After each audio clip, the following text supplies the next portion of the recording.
So as a child, growing up in the United Church of Christ, I loved this time of year called One Great Hour of Sharing. I loved it because every time around this year, I got this piece of cardboard. And then we'd go to Sunday school, and this cardboard would magically transform into a cardboard piggy bank. And it was so much fun because I got this calendar, this list of things and justice issues around the world, and I do things like go around and count how many coats you have, and for every coat that you have, put a penny in the piggy bank. And so I'd do this for a month, right? I'd put pennies in. If I was really lucky, my mom would give me dimes. That was a really golden day. And I'd go around and I'd count things. I'd count toilets, I'd count water faucets, and for each one of these, I'd put in pennies, put in dimes. And we talk a little bit about why, about where in the world they don't have 10 coats, where in the world you need 10 coats and you don't have them, and why maybe living in Northern California I don't actually need them, even though I know each one's a different color, cut, style, and for my different fashion days. But I would fill up this cardboard piggy bank with coins, and then on a special day I would bring it to church. And I'd sit up on the steps during children's time and I'd hold it, and I was determined to keep it because I worked hard for each one of those. Each one of those pennies in there, I counted something, I added up, there was math involved. I'm not good at math. It was mine.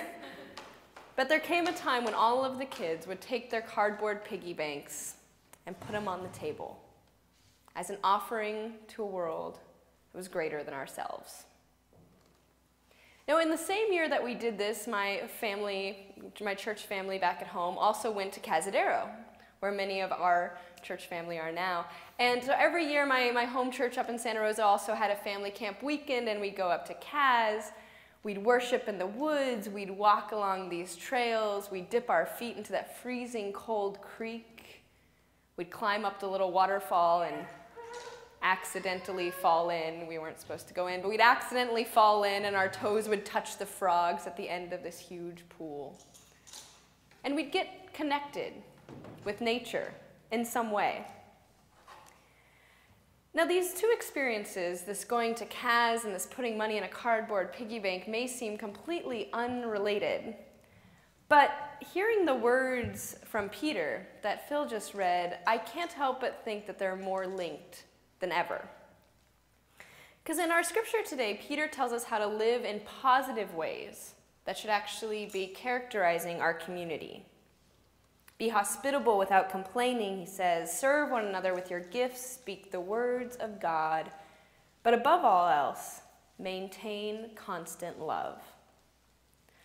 So Peter today is essentially outlining a model of living, a model of being together, and a model of stewardship of our time and resources and choices that express the love and respect that our community should be all about. So when I dropped those coins into that box, when I went around counting faucets and toilets and coats, I was practicing stewardship. I was practicing an exercise in how I could spend my resources for a greater good, and how I could acknowledge what I have that others do not. Even as a child, I had something financial to offer to the community, even if it was just some coins in a cardboard box.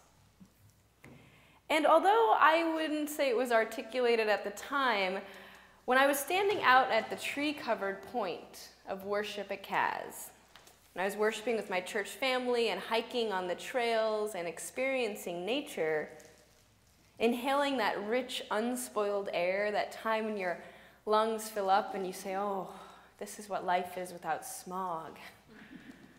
When I was doing that, I was also practicing stewardship, because I was learning how to more deeply love the created earth around me, how to sink my fingers into the soil, and how to recognize that everything that I touched and lived and interacted with was a creation of God. Now, regardless of the debates about creationism versus science versus evolution, at the end of it all belongs to God, however it got there. And being up at Caz reminded me that I was responsible for that small part. We even, at most camps, they do this, you make some kind of nature craft, right? Like maybe you get a piece of bark and you make macaroni letters with your name on it and you take that home, or maybe you make a tree rubbing, but somehow you take something home after the weekend that reminds you that you've experienced nature. And when it hangs on your wall, you might look at it and say, I experienced God in that place. So what Peter is telling us, though, is that beyond just looking at that and saying, I experienced God, Peter is calling us to actually care for that creation, to care for that special moment, for that special creation of God. Peter reminds us that how we live reflects our desire to be stewards of God's gift in our life.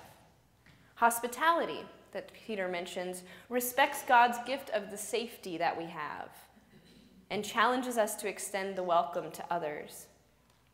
Serving one another respects the strength that God gave us, enabling us to pass along our gifts to the world.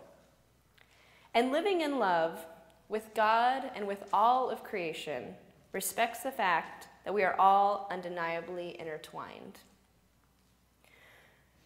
And our relationship with each other does not live separate from our relationship with the earth. I think sometimes we get so wrapped up in community and in people and in being that we sometimes forget that the ground that we're standing on when we hold hands together is still the ground that we have to take care of.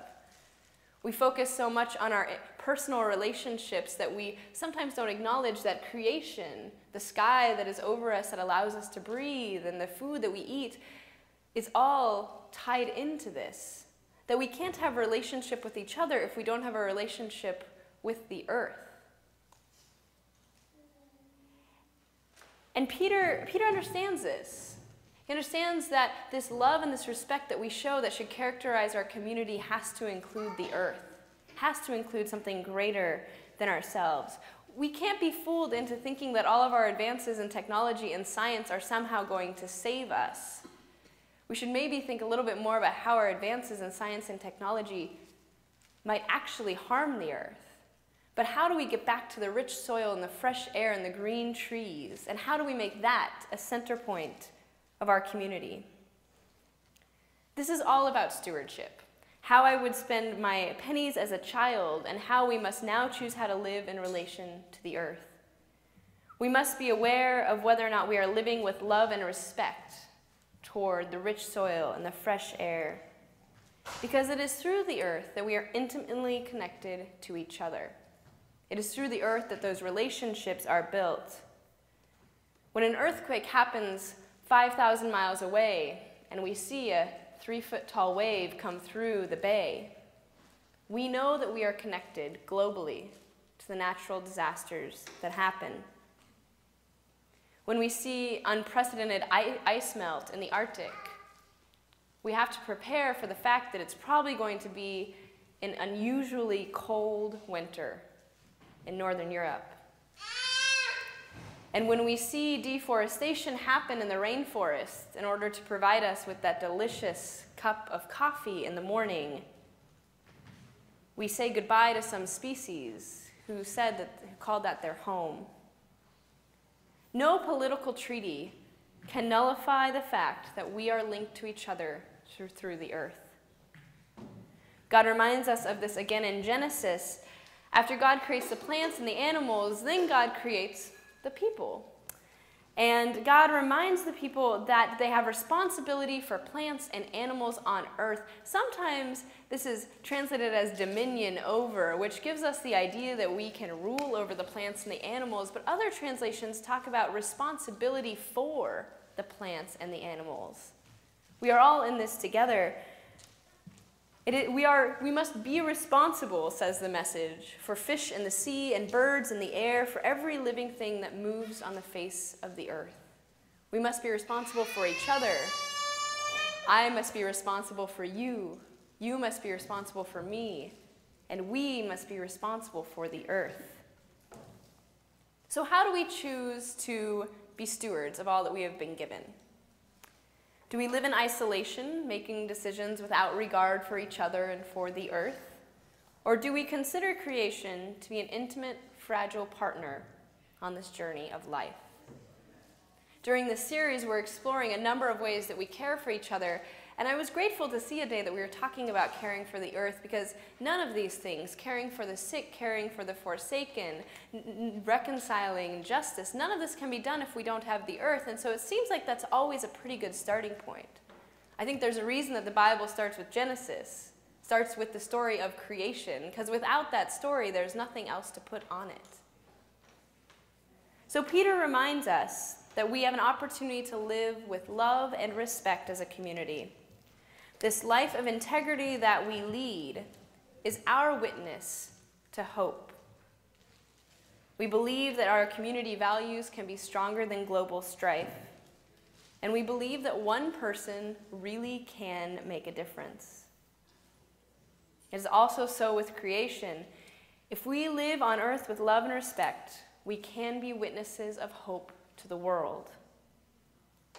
We can restore creation, the creation that God has placed in our hands, and we can imagine what's possible. So let us each go out looking at each other, not as solitary journeyers, not as just people who need to simply take care of each other, but let us look at the world in a wider sense, in a deeper sense, with the earth that we stand on. Will you pray with me this prayer that someone adapted from the Lord's Prayer? Our Mother, which art the earth, nurturing are thy ways. Thy web of life be woven, thy way be found within, as it is all around. Thank you this day for our daily bread and sweat, and forgive us our misuse of you, as we forgive others their misuse of us. And lead us not into exploitation, but deliver us from lording it over you, and over each other, and over all our other fellow creatures. For thine are the waters of life, the hills, valleys, and plains of home, the breeding, seeding, feeding ground, for now and for as close to forever as we will ever come. Amen. I want to invite everyone to come forward as we sing our chant, as we prepare for communion. Come forward and gather around the table in community.